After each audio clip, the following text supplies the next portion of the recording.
وياكم ابو علي الجليحاوي، وخلينا نشوف هذا الرمز شنو معناته. ظل وياي.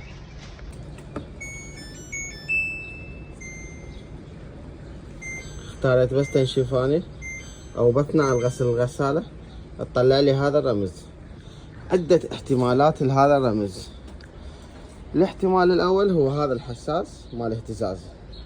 هذا الحساس مال الاهتزاز اذا صار بيه مشكلة يعطيني الرمز دي اي او دي سي. هنا انا بهاي الغسالة شنو انطاني دي سي. هذا الرمز مال الحساس مال الاهتزاز، ويجي حساس باب.